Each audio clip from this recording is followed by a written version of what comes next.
தென் மாவட்டங்களில் இருந்து கேரளாவுக்கு குறுக்கு வழிகளில் கனிம வளங்கள் கடத்தப்படுவதை தடுத்து நிறுத்த அண்டை மாநிலங்களுக்கு கனிமங்களை ஏற்றிச் செல்ல நிரந்தர தடை விதிக்க வேண்டும் என பாமக தலைவர் அன்புமணி வலியுறுத்தியுள்ளார்.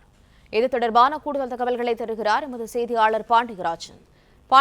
முழு விவரங்கள் என்ன? பாமக தலைவர் அன்புமணி ராமதாஸ் வெளியிட்டிருக்கக்கூடிய அறிக்கையில் தமிழ்நாட்டின் திருநெல்வேலி, தென்காசி மாவட்டங்களில் இருந்து கேரளத்திற்கு கனிம வளங்கள் கடத்தப்பட்டு வருவதாக செய்திகள் வெளியாகி இருப்பதை சுட்டிக்காட்டியிருக்கிறார்.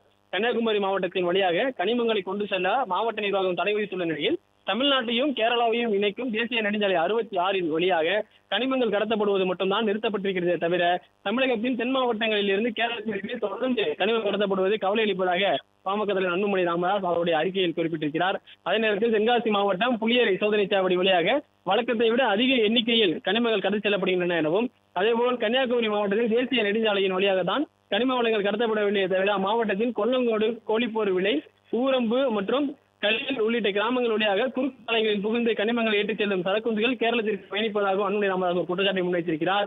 இதனால் தமிழகத்தின் தென் மாவட்டங்களில் இருந்து கேரளத்திற்கு கனிமங்கள் கடத்தப்படுவது தடையின்றி தொடர்வதாகவும், இதனால் நெல்லை, தென்காசி மாவட்டங்களில் கனிம கொள்ளையும் அளவுக்கு அதிகமாக நடைபெற்று வருவதாகவும் அன்புமணி ராமதாஸ் அவருடைய அறிக்கையில் குறிப்பிட்டிருக்கிறார்.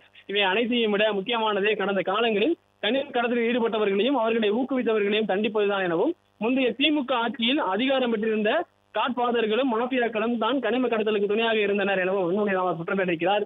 இது இரு மாநிலங்களில் சம்பந்தப்பட்ட விவகாரம் என்பதால் இது குறித்து சிபிஐ விசாரணைக்கு அரசு ஆணையிட வேண்டும் எனவும், எந்த அளவுக்கு கனிம கொள்ளை நடந்திருக்கிறது என்பதை கண்டறிந்து அதை கனிம கொள்ளையர்களிடம் இருந்து வசூலிக்கவும் தமிழக அரசு நடவடிக்கை எடுக்க வேண்டும் என பாமக தலைவர் அன்புமணி ராமதாஸ் வலியுறுத்தியிருக்கிறார். இத்தகைய துணிச்சலான நடவடிக்கைகள் மூலம் கனிம வள கொள்ளையை அரசு முழுமையாக தடுத்து நிறுத்த வேண்டும் என தான் வலியுறுத்துவதாகவும் அன்புமணி ராமதாஸ் அவருடைய அறிக்கையில் குறிப்பிட்டிருக்கிறார்.